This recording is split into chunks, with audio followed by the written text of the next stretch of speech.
Իրանի արտգործնախարարը հայտարարել է, որ Թեհրանին ժամանակավոր հրադադար պետք չէ, անհրաժեշտ է հասնել պատերազմի լիակատար դադարեցման։ Աբբաս Արաղչին շեշտել է, Իսլամական Հանրապետությունը չի ցանկանում, որ ամեն ինչ կրկնվի ինչպես նախորդ անգամ 12-օրյա պատերազմից հետո։ Իրանի զինված ուժերի գլխավոր շտաբի պետ գեներալ Ալի Աբդոլլահին էլ կոչ է արել Պարսից ծոցի երկրներին դադարեցնել Իրանի դեմ հակամարտության համատեքստում ԱՄՆ-ին աջակցությունը։ Հարավային ափի երկրները, որոնք պնդում են, թե թույլ չեն տալիս ԱՄՆ-ին օգտագործել իրենց տարածքը Իրանի դեմ, պետք է իմանան մեր ուշադրությունից ոչինչ չի վրիպի, շեշտել է Աբդոլլահին։ Նրա խոսքով ցանկացած աջակցություն կհամարվի ամերիկյան զինված ուժերի հետ համագործակցություն։ Ավելի վաղ Արաբական Միացյալ Էմիրությունները հայտնել էր, որ Իրանը 2 բալիստիկ հրթիռ է արձակել երկրի ուղղությամբ, սակայն դրանք չեն հասել նպատակակետին։ Պաշտպանության նախարարությունը զգուշացրել է, զինված ուժերը բերվել են բարձր պատրաստվածության մակարդակի։ Իրանի ԱԳՆ խոսնակը հերքել է բոլոր մեղադրանքները, սակայն Աբու Դաբին արդեն հայտարարել է, որ կասեցնում է Իսլամական Հանրապետության հետ առևտրային և ֆինանսական գործարքները։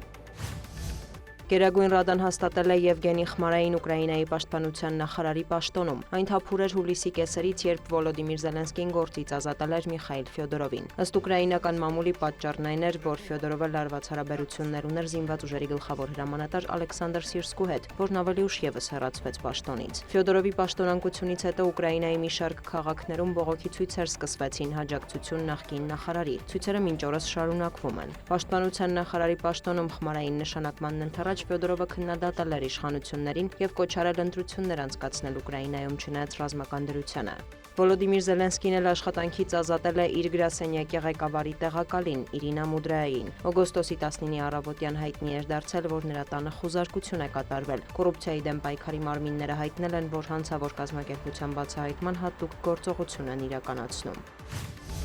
Ռուսաստանը և Ուկրաինան ռազմագերիների փոխանակում են իրականացրել 103-103-ի դիմաց բանաձևով։ Ռուսաստանի բնատվյալով միջնորդի դերում է հանդես եկել Արաբական Միացյալ Էմիրությունները։ Վոլոդիմիր Զելենսկին հայտնել է, որ վերադարձած գերիների թվում են զինծառայողներ, որոնք ներգրավված են եղել պաշտպանական գործողություններին Մարիուպոլում, Դոնեցկում, Լուգանսկում, Խարկովում, Զապորոժիայում, Խերսոնում, Դնեպրում և Սումիում։ Չնայած հումանիտար ոլորտում շփումներին Ռուսաստանը և Ուկրաինան շարունակում են փոխադարձարվածները։ Ռուսաստանի ՊՆ-ն հայտնել է գիշերն ուկրաինական 453 ԱԹՍ խոցելու մասին, այդ թվում Մոսկվայի մարզի ուղղությամբ։ Հաղորդվում է, որ Բաշկորտոստանում և Նիժնի Նովգորոդում արդյունաբերական և բնակելի օբյեկտներ են վնասվել կամ տուժածներ։ Ուֆայում հրդեհ է բռնկվել վերանորոգման փուլում գտնվող նավթավերամշակման գործարանում։ Ռուս-ուկրաինական հակամարտությանն անդրադարձել է Ռուսաստանի նախագահի օգնականը։ Յուրի Ուշակովը հայտարարել է, Մոսկվան չի պատրաստվում շփման գծի երկայնքով սառեցնել հակամարտությունը։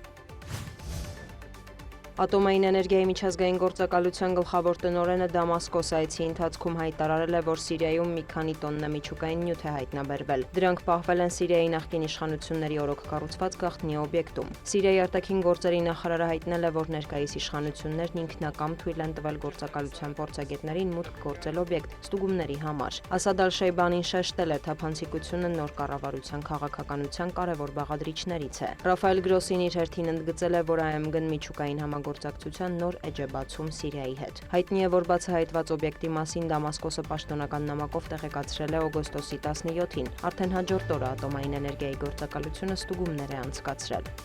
Դիանա Գասպարյան, լուրեր։